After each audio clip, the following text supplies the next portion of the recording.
It really feels like it happened overnight, but the AI revolution is here, and it's transforming, well, just about everything. Today, we're diving deep into the AI boom, its incredible promise, its hidden dangers, and the very real price of this technological leap. Let's kick things off with a number that might just shock you. 80 million tons. Just take a second and let that sink in. I mean, what on earth could possibly weigh that much? Oh, that right there, that's the estimated carbon footprint of AI for the year 2025. To put that in perspective, that's about the same as the entire city of New York. And this really gets to the heart of what we're talking about today. The incredible power of this technology comes with an equally incredible and often hidden cost. So, first up, let's really dig into that cost. What is the actual price we're paying for all this progress? Okay, so the amount of resources AI uses is just staggering. And it's not just about electricity. See, all those massive calculations needed to train these models, they generate a ton of heat, and that requires a huge amount of fresh water to keep everything cool.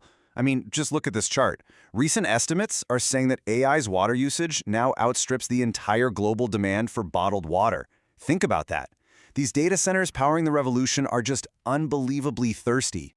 And to put those carbon emissions into perspective, the greenhouse gases from AI, they're now equivalent to more than 8% of the entire global aviation industry. Yeah, you heard that right. The very industry we all point to when we talk about carbon footprints. This isn't some small side effect. This is a massive, massive environmental issue. You know, this all brings up a really crucial question, one that's laid out perfectly here by researcher Alex DeVries-Gao. Who's actually paying for this environmental damage? Right now, he argues it's all of us, it's society, and that kicks off a huge debate about who should be responsible in this new age of AI. Okay, so we've seen this massive environmental cost, but what is this technology that's so power-hungry? I mean, what makes the AI we have today so different from what we had before? Let's get into what this revolution is all about. So, at its heart, we're talking about generative AI, and the key difference is right there in the name. This isn't AI that just crunches numbers or sorts data, it creates. It can generate brand new, totally original content. We're talking everything from writing an email for you, to composing music, to making a completely realistic image just from a few words you type. Right, here's a really simple way to picture this shift. For decades, AI was basically about executing tasks, right? Recognizing a face in a photo, sorting a spreadsheet, following a command. But generative AI, that's all about creation. It's a huge leap from being a tool that just follows instructions to being more like a partner that can come up with new ideas. But, you know, this incredible creative leap didn't just happen overnight. Not at all.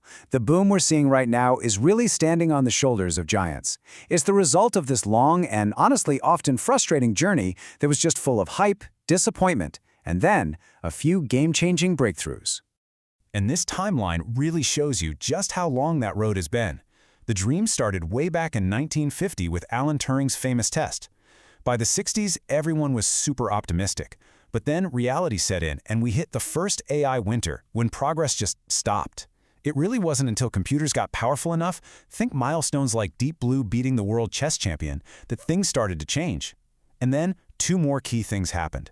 First, the explosion of big data gave us the massive datasets needed for training. And then, the real kicker, in 2017, Google researchers invented something called the transformer architecture. It was a whole new way for an AI to understand language, to get context. That was the technical spark that lit the fire we're seeing today.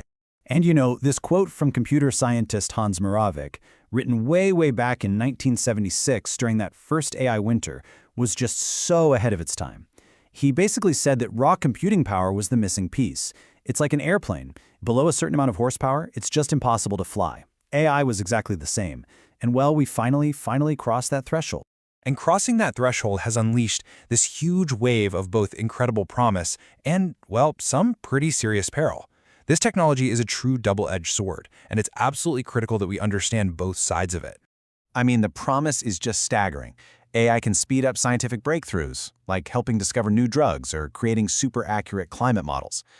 But for every single one of those promises, there's a peril.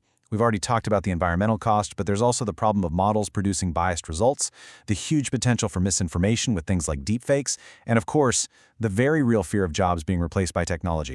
And that peril isn't just about society, it's economic too. A lot of prominent investors are starting to warn that the crazy investment frenzy around AI looks a lot like the dot-com bubble from the late 90s. There's this growing fear that the valuations of these companies have just become totally disconnected from reality, and that could be setting us up for a big, painful market correction.